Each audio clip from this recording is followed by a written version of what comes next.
Hi, hello and welcome. My name is High Definition and I show you today how to prevent your mobile phone or tablet from overheating and going into full meltdown. Especially after the latest release of COD Mobile, a lot of users have the problem that their phone is overheating, that they can play 10 minutes and then you have to go and get something done with it. So there is an easy way, especially for Samsung users. Go to the Samsung Galaxy store, look for the game plugins. You just use the search function. You will find the Samsung game plugin. You can trust this is good for your Samsung phone.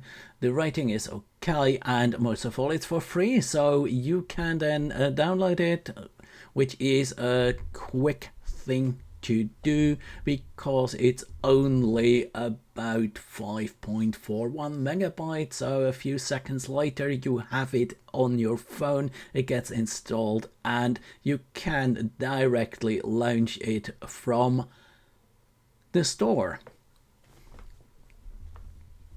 So if you launch it, you see a list of plugins that you can use. I already have Game Booster Plus installed. If you haven't installed it yet, you can download it from here. You see on the right hand side for daily limits, game clock, gift creator and performance set, there are download arrows. If you click the download arrow next to Game Booster Plus, if you haven't installed it yet, then it will install it, and after a few further seconds you can open it, and this is an animation that shows you a little bit about the different aspects of the app, but I will go into that much more in detail. What the app does, what the Game Booster Plus does at the moment, is it scans your device for games and will present you all the games that it has found.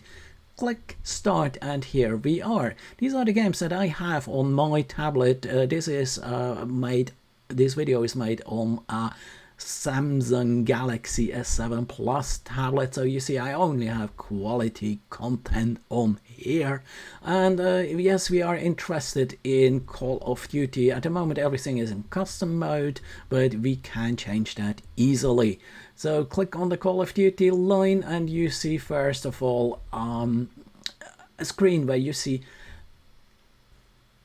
frames per second over the last day.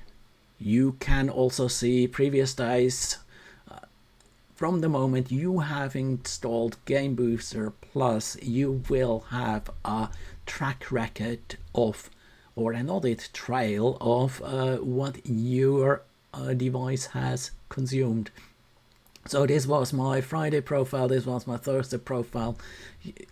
What I miss here is any numbers to tell me, okay, what is the frame per second, or what is the GPU or CPU usage. This is a bit of a disappointing part of this app or of this functionality, but you also can see there is a clear correlation between how much your CPU and GPU is working and the frame rate and the temperature. So we can now adjust that in this app. You see the tab on the bottom. If you are getting that one up onto the screen, at the moment it says custom, and for my device it auto recommends max FPS. You also see high quality graphics would use 3% of the battery. That's probably per hour, I don't know.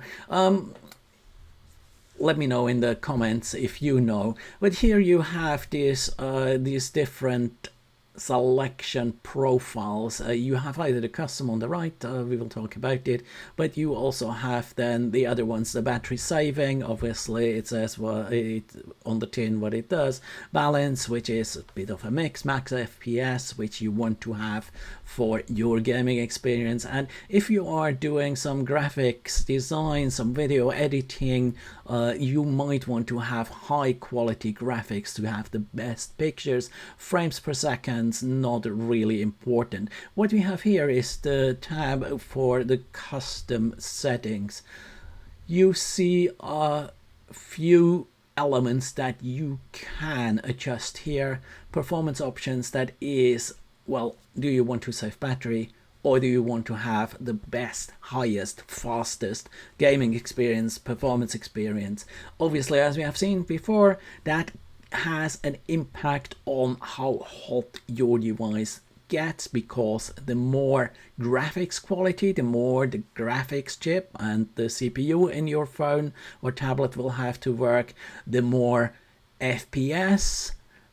Left is minimum, so the lowest possible one, right is maximum. The more FPS you have, the more your device will have to work, which means the hotter it will get.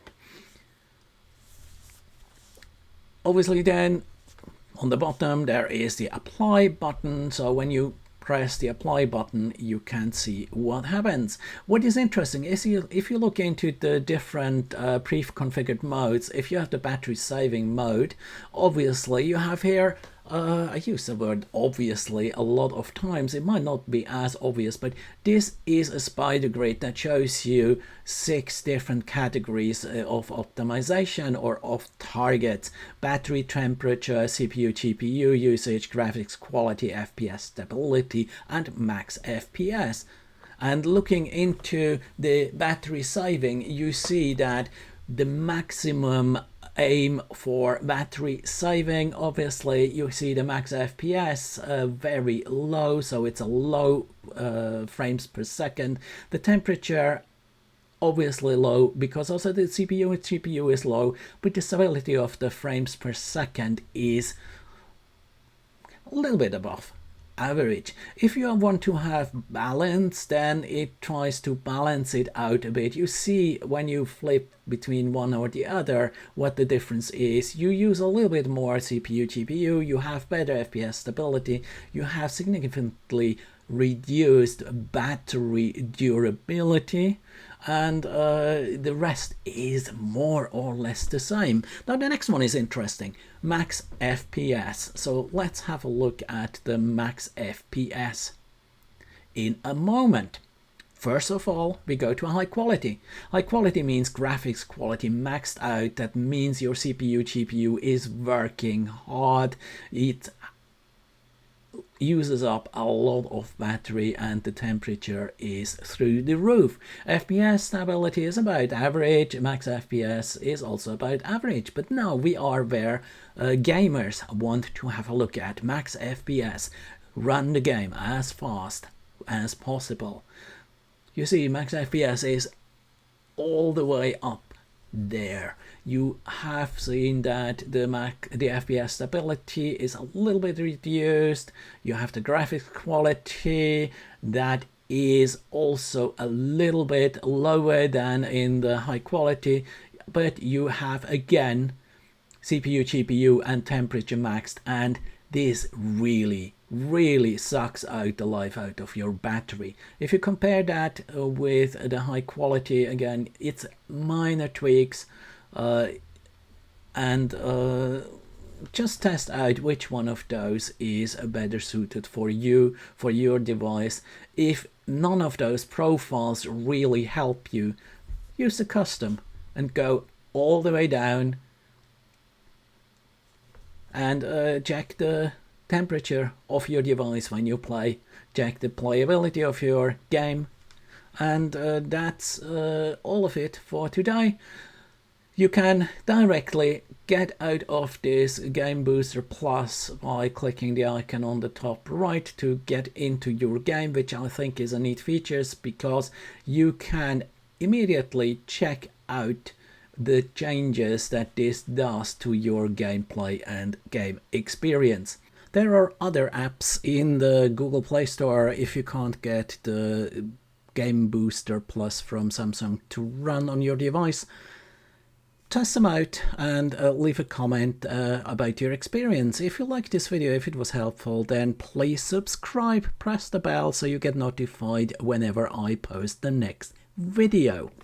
you have a comment to make about your experience with the Game Booster Plus or with any other game booster, then please leave a comment below. That's it for today. Thanks for watching and see you in the next one. Have a good day, have a good life. Bye bye.